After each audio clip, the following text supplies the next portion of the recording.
2. Welcome into the Big Hit, folks. Another episode here for you. I'm your host, Chris Hayes, and we're going to get right into our intro here in our preview. March Madness is our first segment.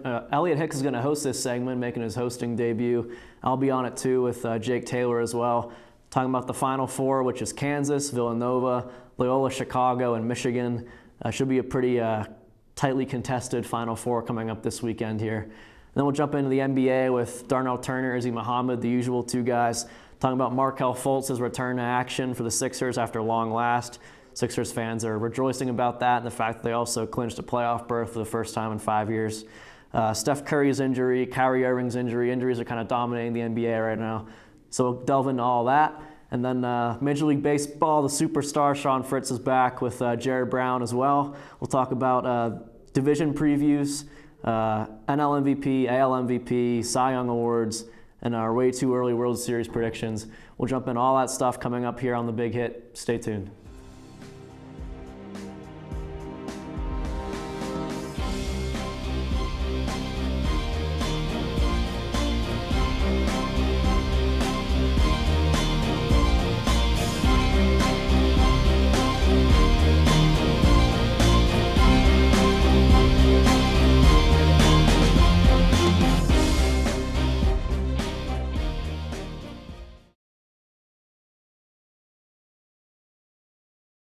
Welcome back into the Big Hit. My name is Elliot Hicks, and I'll be hosting this segment about March Madness with Chris Hayes and Jake Taylor.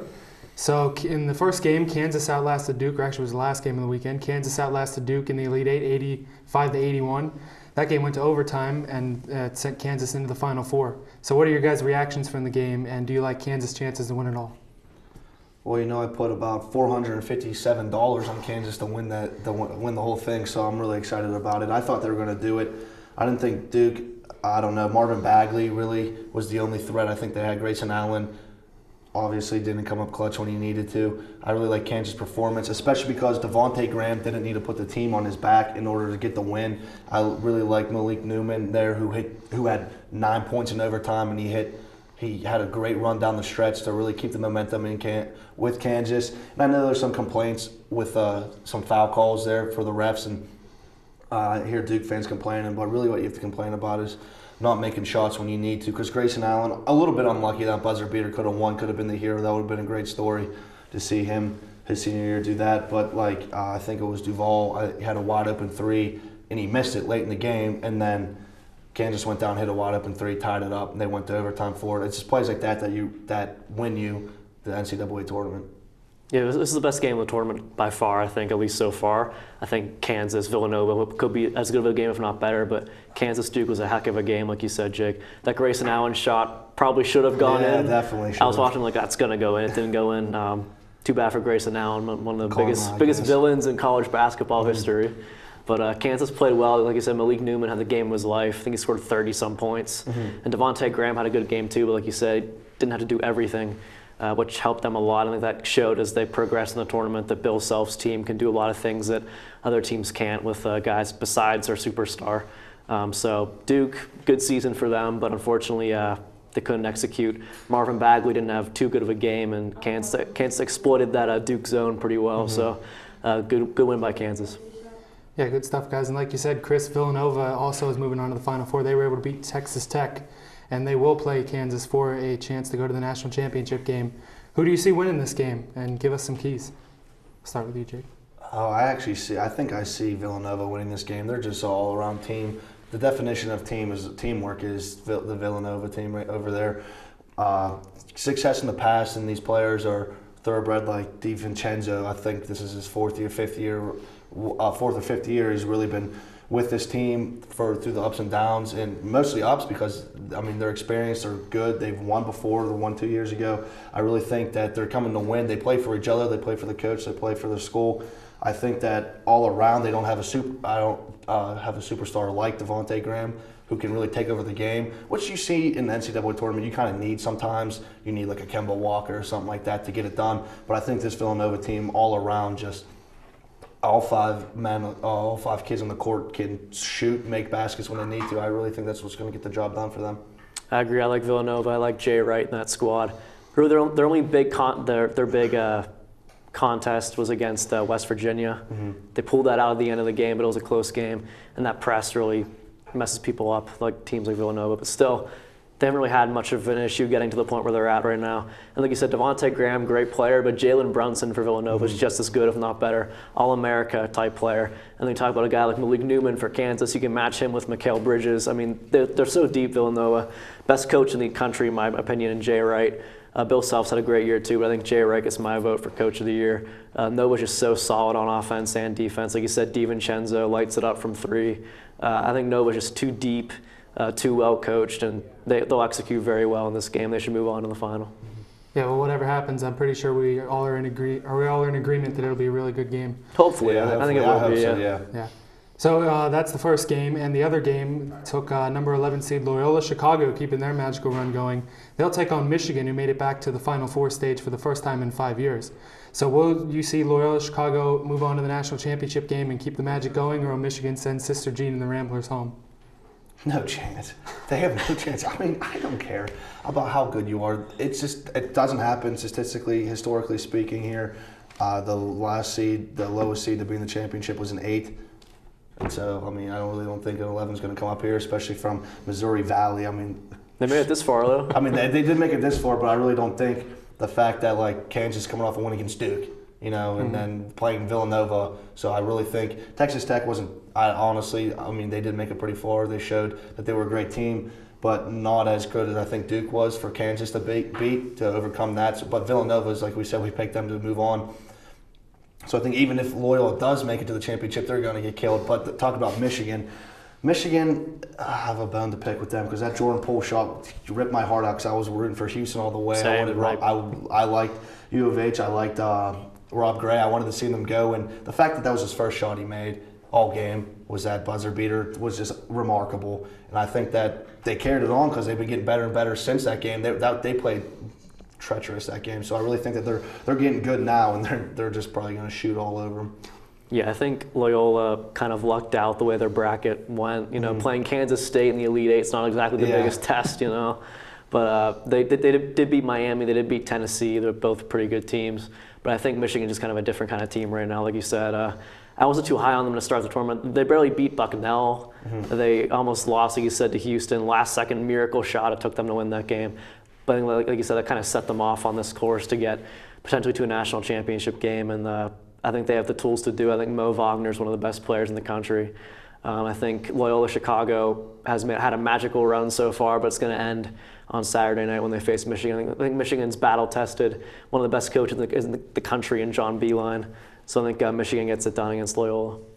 All right, so now that you guys have made your predictions for who's going to win the Final Four games, the national championship's coming up next Monday. Who's going to be cutting down the nets, guys? Villanova all the way. I can't stress it enough here. I don't think you can either, Chris. That they're just all around elite. They're going to win the national championship. Yeah, I'm going to go with Nova too. It's going to be the winner of Nova Kansas, but we both picked Nova. So if Nova wins that game against Kansas, they're going to beat Michigan. I think Michigan is not even close to the kind of team that Villanova is. I think Villanova's shown throughout most of the season that they're the best team in the country. Brunson, Bridges, DiVincenzo, Jay Wright, Nova all day. Yeah, it's been certainly one heck of an NCAA tournament, and we'll see if you guys are right if Villanova ends up cutting down the nets. All right, that was good stuff from Chris Hayes and Jake Taylor about March Madness. Next up, we'll have Darnell Turner and Izzy Muhammad discussing the NBA. And we're back here on the Big Hit talking the NBA. Darnell Turner and Izzy Muhammad, our two NBA experts. Let's get right to the question you're all burning to answer here. Sixers guard Markelle Fultz made his way back on the court for the first time this season for the Sixers, a day after clinching a playoff spot for the first time in 5 years. So good times for the Philadelphia 76ers right now. What do you think of Fultz's first game back, and how much of a threat can the Sixers be in the postseason, Izzy? This first game back from Markelle Fultz has really showed us a lot. The kid can play basketball. When you look at a guy, you had all the controversy throughout the year. You had a lot of people not trusting the process, not trusting Markelle Fultz. They were like, oh, another guy that's not going to play. Okay, the day after the 76ers clinched the playoffs, you have a guy, Markelle Fultz, come out playing his first NBA game. The first half, I think he was 1 for 4 or something like that. Then she really had 3 assists. Second half, moved it up to 10 and 8, and then he he was playing more confident, more fluidly. He wasn't afraid to pass the ball. And he's desperately going to give the Sixers something that they need, a shooter. Of course, J.J. Redick is fine. And Rocco has been doing well as of late. But you need a guy who's going to be able to come off that hezzy, that step back, that pull-up jumper. That guy, Markelle Fultz, look like he can be the guy that can give you what you need on a daily night basis. Now, it'll be interesting to see how he plays with Ben Simmons. But as of right now, Markelle's giving Philadelphia 76ers fan everything that they could possibly need. Markelle, in his return last night, he pretty much gave the Sixers fans and the team and the organization, he gave us a little glimpse of everything that we thought we were going to get with this number 1 overall pick coming into the season. Everything wasn't great. It wasn't, his best performance, and I think he's going to get better, but I mean, you got to be excited if you're the Sixers. I mean, anything he gives you this season is going to be a plus. A lot of people didn't expect for him to play at all. We've seen all the videos of his jump shots, everyone laughing and mocking him. But, credit to the kid. He's been working hard, and, he's out there now playing. So I think that's the most important thing is now that he is out there. And the Sixers, obviously, they've had a tremendous season, first time making the playoffs in the last 5 years, currently sitting at the 4th seed. And, I want the cameras on me right now because preseason, when we did our NBA preview, I told people we had a chance to be to the 4th seed if everything went right. Trust the process. It worked out well. Sam Hinkie died for our sins. Markelle Fultz, everything about the jump shot. He looked good. 8 assists in under 14 minutes. So, I was very pleased in what he was able to show. And if he can just give that bench any amount of offense, I mean, you saw just the ability for him to move in a pick and roll and just do things that we haven't seen other Sixers guards, especially off the bench, do this year. So I think if you just add that going into the playoffs in these last couple of games, he gets to kind of get into a rhythm and build some chemistry with his teammates. Going into the playoffs, this Philadelphia team could be really scary. For sure. Let's talk about the defending NBA champions, the Golden State Warriors, and their star guard, Steph Curry. He returned to the court this past Friday against the Hawks, but he left early in the third quarter with a knee injury again. He went on to have a procedure. He projects to be out for the first round of the playoffs. He might come back for the second round. So how do you feel about the Warriors now with Curry out for a while? Klay Thompson has been injured too. How do you feel about the Warriors without Curry, and could you see them having trouble in the first round of the playoffs?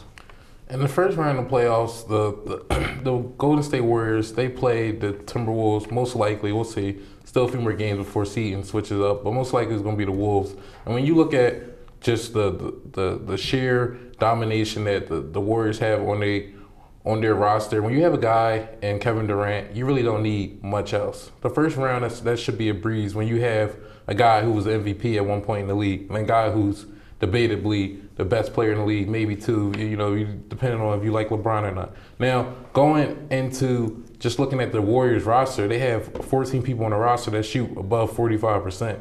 And that's just ridiculous. I don't think that they're going to have any problems in the first round, honestly, especially with the T-Wolves. They might try to give a little fight, but when you have Kevin Durant, Klay Thompson, Sean Livingston, guys like that, it's just not going to be good for them in the first round. Yeah, I'm not too worried about the Warriors, although there definitely is cause for concern with a lot of their players being hurt, especially the big four, Draymond, Klay, Steph, KD. Those guys going down, I mean, if anything can stop the Warriors from possibly another championship run, it would definitely be injuries. In terms of going into the postseason, having Steph out for the first round, it's a little blow. That team is not the same without Steph Curry, no matter what people want to say, and they do have a lot of firepower, but it won't be a cakewalk in this postseason. I don't think so. I think the West is pretty stacked, and I give them a good shot to get to the finals, even if Curry is unable to play. But it's not going to be easy. I think if they play a team like Minnesota or Utah, you think about Minnesota probably still with Kevin Durant and Klay Thompson, they have a good chance. But you think about it, Minnesota for much of the season was a top 3-4 seed until Jimmy Butler went down.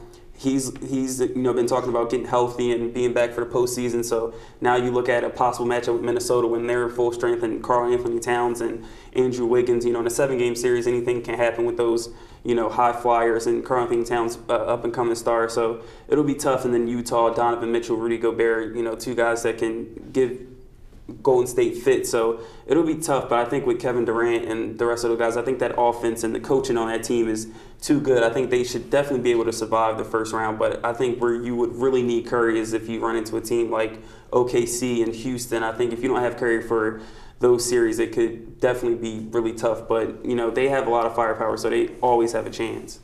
Another team missing their star right now is the Boston Celtics without Kyrie Irving. Been without him for a while now. With a knee injury, he's going to be out until at least the playoffs is what they're saying. The Celtics have the second seed in the East right now, pretty much wrapped up, pretty much a guarantee after the Toronto Raptors. But are you concerned about Boston's season potentially ending early with all the injuries they're facing? I know Gordon Hayward is probably going to be out for the rest of the year. It's what they're saying. At least Brad Stevens is saying that. And now with Irving out for potentially a while, what's the take on the Celtics here, Izzy? It's hard to really decide at this point. Right now it's looking like the Heat could possibly be playing the Celtics the first round. So if you look at the Celtics roster, of course, they have a few guys out. Jalen Bradley has a concussion. Marcus Morris is out for a reason. Kyrie, hurt his knee. When you look at this Boston team, I think they're on a 4-game winning streak. They're still a solid ball club. But if, say, for instance, the 76ers or the Cavaliers get the third seed, whoever decides to win that, then that means in the second round that the 3 seed could possibly play the Philly or the Cavs. Philly or the Cavs could play Boston. And when you look at that matchup in the second round, I think that it could possibly get a little upset could possibly happen. I don't think as far as it's going to go into what's about to happen next, but I don't really think that the Celtics will have that much trouble as far as with Kyrie missing, because he'll be back soon, and they have a solid roster with a little bit of depth, and they should be fine at least for the first round. With all these injuries, it's a testament to that coaching staff for them to still be able to rack up a couple of wins. Jason Tatum, the rookie's been stepping up offensively. Al Horford, those guys are keeping the Celtics afloat for the end of the season until those guys get back. I think if Morris and Smart and Kyrie get back, they can make a little noise in the postseason. I think those guys really need to be there, especially Kyrie, because this team, struggles offensively at times. They aren't one of the best offenses in the league in terms of shooting percentage. They struggle in half-court sets. So they need someone like Kyrie, a one-on-one scorer, to really lead them in the playoffs. That's what they traded for him for, and he needs to be healthy to do that. I think going into the postseason, if you matching up against maybe Miami or Milwaukee, Washington, those 6 through 8 is separated by just a game and a half. So it'll be interesting. A lot of teams, I think, if somehow Washington had fell and dropped to play Boston in the first round, I think Boston could definitely be on upset alert whether Kyrie is healthy or not. John Wall is making his way back to the lineup soon, so Washington would be a really formidable seventh seed. So that would be tough, but Boston, they've got a great coaching staff, and they've got to just keep it together until the end of the season. The second seed is pretty much locked up. Cleveland probably won't win enough games throughout the rest this last couple of weeks to get up there. So they should be fine with that second seed. They'll have home court for 2 rounds at least. I don't see them getting out the second round if they were to run into Boston, but with Kyrie, that's what they brought him in for, and he's an assassin. He lives for moments like the postseason, so it'll be interesting to see. But I just think if Boston can get healthy, they can make a little run because they're great defensively. And Kyrie Irving, I just think he's one of the best scorers, and come postseason we've seen in past, especially with Cleveland, that's when he lights it up the most. We've kind of touched on this already, but a lot of teams dealing with injuries right now as the season comes to a close. The last few weeks, like you said here, are we looking at a somewhat competitive and kind of wide open playoff field? I know Houston and Toronto weren't really the teams we thought would be the 1 seeds, and that's where they're at right now by far. So do you think any team should be on upset alert, or we could see like a wide open playoff field here? As far as the East, I wouldn't say as much, just because you still have a guy in LeBron James who hasn't missed a final in like 7 or 8 years. So when you look at a guy like that, I really don't think that you could possibly think about upset on the East side. Maybe if this happens, if the Celtics injuries are still there, then possibly that helps LeBron go farther into the playoff. But I don't think that Toronto is as good as people make them the same. That's the first seed. The Hawks had the first seed a few years ago and lost early. So when you're looking at teams that show this dominance during early in the season, it's not always going to translate to the playoffs. But as far as the West, in the Western Conference, I think that possibly the Houston Rockets, maybe they could possibly dethrone the Warriors, depending on this injury with Steph Curry, how he comes back. If Houston can get through that roadblock that has been pushing them back, hopefully, having Chris Paul as an addition this year, that might help them to finally get to that Western Conference final, finally get Chris Paul to a Western Conference final maybe. But it all depends on injuries. And on the East side, I still think that the Sixers could possibly upset somebody. They definitely could. The way the Sixers have been playing basketball since Christmas Day has been spectacular in the league. So if you're just looking at what those young guys are doing over there, anything can happen. Yeah, I'm really excited for the postseason this year. For the first time in a while, last couple of years, I've pretty much known in the summer that we were going to end up watching Golden State and Cleveland. So, just knowing that that's how it's going to end up. And the Cavs, I think they went 15-1 in their postseason, in their finals run last year. Warriors didn't have that much competition. So, I think this year it's definitely going to be a little tougher. I think for Cleveland in that first round, you might draw Washington or Indiana, both two teams that they've had struggles with early on. Kevin Love is just making his way back into the lineup, still filling things out. So it's going to be tough. Toronto, they've been great all year, but going into the postseason, the last couple of years we've been high on this team in the regular season, and Kyle Lowry or DeMar DeRozan or both don't show up. So it's difficult for them to really take that next level if those two guys aren't performing in the playoffs the same way they do in the regular season. So, and there's a lot of stars in this postseason. You think about up-and-coming stars like Giannis and Embiid and Joel and Donovan Mitchell. There's a lot of star talent in this playoffs. I think it can make for a really interesting series if, the star players come out to play. That's all the time we got here for talking NBA. Izzy Muhammad, Darnell Turner, thanks guys for joining me. We'll be right back with the MLB preview segment with Sean Fritz and Jared Brown. Stay tuned here on The Big Hit. Welcome back to The Big Hit. We're talking about Major League Baseball. Finally, baseball is back. It's been a long off season, but it's a long season too. So we'll get into the baseball preview right now with Sean Fritz and Jared Brown. We'll just go quickly here through all of your division winners to start off. NL East, Central, and then West, and then AL East, Central, and then West. Sean, kick us off. Yeah, for me, I'll start in the National League. The National League East, I think this one isn't as cut and dry as everybody thinks. I think everybody is probably going to be predicting the Washington Nationals, and I am too, but the same thing is to be said about the New York Mets every year. If the New York Mets can stay healthy, especially with that pitching staff, they maybe can make a push, possibly be a wild card team. But I like the Nationals in the NL East. In the National League Central, I'll take the Chicago Cubs. I think they're going to, obviously they won it last year, but kind of had a little bit of a World Series hangover. I think they'll get back on track and possibly be one of the favorites coming out of the National League in October. The NL West, I like the Dodgers again. I know we saw Colorado take that next step last year, Arizona as well. I think the Dodgers just got too much, though, especially with a healthy Clayton Kershaw all year, which we weren't able to get enough of last year. I like the Dodgers a lot in that star-studded lineup they've got out there. Yeah, I think Sean hit the nail on the head. In the East, the Nationals, there's just too much talent on that team, especially with Scherzer and Strasburg, two of the most elite pitchers in the National League. Facing them in a 3-game series, I don't see how you're going to beat them. In the Central, the Cubs, I am actually not as impressed with the Cubs this year. I think last year we got to see who they really are, where their World Series year, they kind of caught fire towards the end. And then in the West, like you said, the Dodgers, there's just too much there. The Rockies and the Diamondbacks were on the comeback, but just there's too much talent and too much money in Los Angeles for those other clubs to compete with them. Yeah, the NL is pretty straightforward. I'd agree with you guys too, but the AL might be a little bit different. So give us your AL predictions. Yeah, for me, starting in the AL East, everybody's talking about him right now. Obviously, with the acquisition of Giancarlo Stanton, to add along with Aaron Judge, Gary Sanchez, Didi Gregorius also had 25 home runs last year. Playing in a ballpark like that, we're going to see a lot of power from the New York Yankees. Their pitching, I think, is going to be a lot better than last year, and it was pretty good last year. So I like the Yankees in this division, but do not count out the Boston Red Sox. They have an opportunity to win between 90 and 95 games this year. I don't know if they've got enough to overtake the Yankees to win this division, but the Red Sox, I do believe, will be a wild card team and could be a real threat in the American League Divisional Series and maybe even the Championship Series. The AL Central, I think we're going to see another, thing for the Cleveland Indians, another strong year for the Indians. I don't see much competition for them in this division. I think the Royals kind of depleted a little bit, obviously losing Eric Hosmer, who was a big piece for them.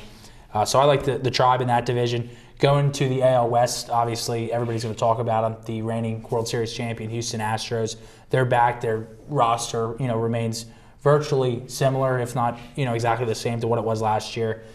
Possibly, we see it every year. There could be a little bit of a World Series hangover, but I think that this group is a really, really good group. They're still in the primes of their career. They're young, and they're probably going to continue to keep building and moving forward. In the West, in the AL West, I think, you can always talk about maybe the Rangers. The Mariners have been in the conversation a couple years, but the LA Angels are also on the come up. They've added a couple of pieces out there to go along with Mike Trout. So the Angels could possibly be in a wild card conversation. We'll see. Like I said, I don't see much coming out of the Central, but in the AL East, you got the Red Sox and the Yankees, and then you could have possibly 2 or 3 teams in the West. Yeah, and well, at first I was going to go with the Yankees, but just to spice things up, I'm going to go with the Boston Red Sox just because what you said. They are a good team, but it's tough to bet against that Judge Stanton part of the lineup. But also think about what comes with those two in the lineups. It's a lot of home runs, but a lot of strikeouts. Yeah. And if you look at Boston, David Price, Chris Sale, Rick Porcello, 3 of the top leading pitchers in strikeouts in the AL. So that could be the Achilles heel of the Yankees, even though right now it looks like one of their biggest strengths. Sox had JD Martinez too, so that's a big pickup for him. To go along with Benintendi and Mookie Betts. Yeah, so also in the Central, the Indians, like you said, they're just going to run away with it again. I think they're loaded. I'm a huge Francisco Lindor guy. I love the bullpen, especially Andrew Miller. The Indians are doing great things. And out of the West, like you said, the Mariners, Angels, and Rangers, they could all, be right there, wild cards teams, but we saw it last year, the defending World Series champs. The Astros are just too deep through and through for anybody out of the West to really come and get it. Let's dive into some individual honor predictions here. We'll start with NL MVP, and this is interesting because last year was Giancarlo Stanton. He's now in the American League, so this one's kind of wide open. You get a lot of different areas. Goldschmidt, Arenado, Votto was close last year. So who do we got winning the NL MVP? Yeah, I'm going to take Bryce Harper. I think the thing with Bryce Harper is, I said it last year too, I think on this exact segment, but Bryce Harper is going to be in a contract year. He's going to be playing for probably some of the biggest money we're going to see in baseball in this decade.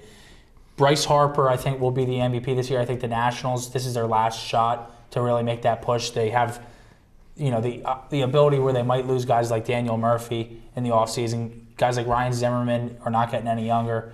They've got some good pieces there, obviously in their rotation with Scherzer, Strasburg. They might be losing Gio Gonzalez. So I think this is the year for the Nationals to go for it all. I think Harper's going to have a really, really good year, so I'll take Harper as the NL MVP. Yeah, I think Bryce Harper's the obvious choice, but these awards are a little more fun to mix it up, throw some dark horses in there. And you said his name earlier, Nolan Arenado. And he is the one thing that has impressed me the most about him.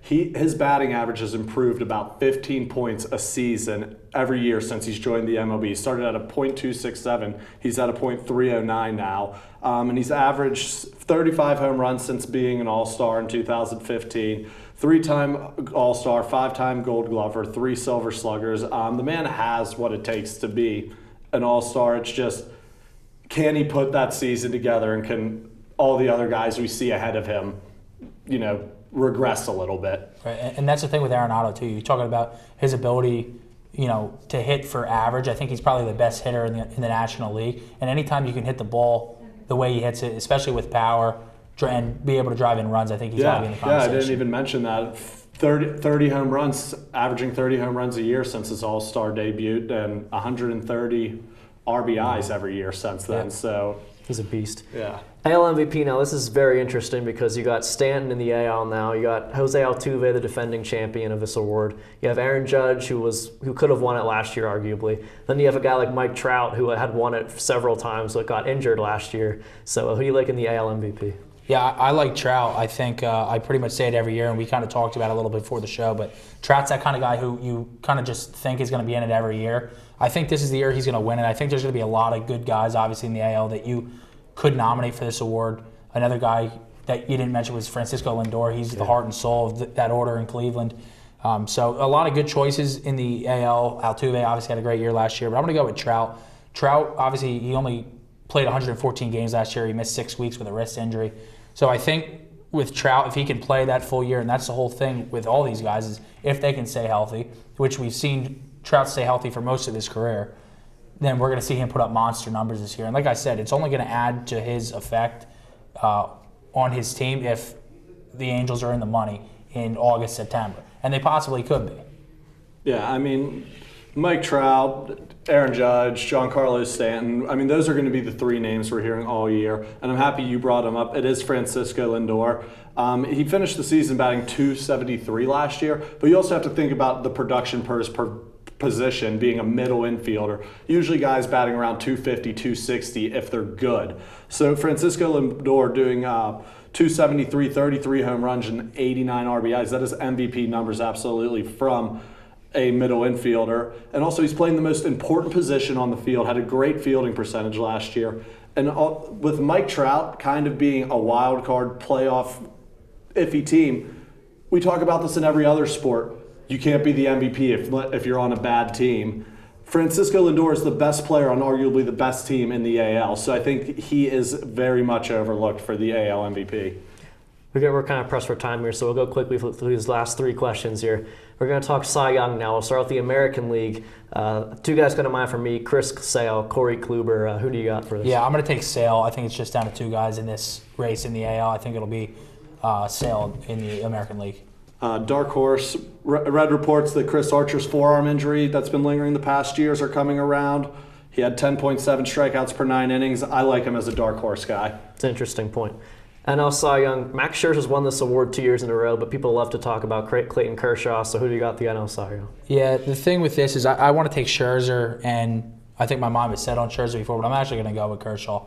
I think the Dodgers are going to be the best team in the NL West, and even with the Nationals being the best team in the NL East, I don't know if Scherzer's going to be able to keep up that production that he's had the last couple of years. I like Kershaw on this one, especially if he plays a full year, because he easily could have won it last year. Yeah, I think it's going to stay in Washington, but we're going to see the changing of the passing of the torch, and it's going to go from Scherzer to Steven Strasburg. He's been nothing but impressive since joining the MLB, and I think he's on a good enough team to finally get it done for him. I like it. Way too early World Series prediction. We're 6-7 months away from that right now, but we're going to give our World Series predictions right now. Who we got in the Fall Classic? In the National League, I am going to take the Chicago Cubs. I think they kind of get back on track this year. Like I said, they had a bit of a World Series hangover last year, so I like the Cubs in the NL. In the American League, this is a lot tougher. Like I said, you've got Boston, you've got New York, you've got Cleveland, you've got Houston. I am going to go with Houston. I think Houston will be back in it, so Houston, Chicago, and I am going to take Houston again, actually. Past 2 champs in the World Series. I'm going to pick what I think is going to be the most exciting World Series for fans to see, and that's going to be Stanton and Judge versus Scherzer, Harper, and the 2018 Cy Young winner, Steven Strasburg. So the Yankees and Nationals. I think would be the most exciting star-powered series we could get. Real good stuff here. Jared Brown, Sean Fritz talking about MLB. It's finally back, and we're excited about it. I'm your host, Chris Hayes, from director Darnell Turner, producers Izzy Muhammad and Jared Brown. This has been The Big Hit. See you next week. Enjoy the baseball.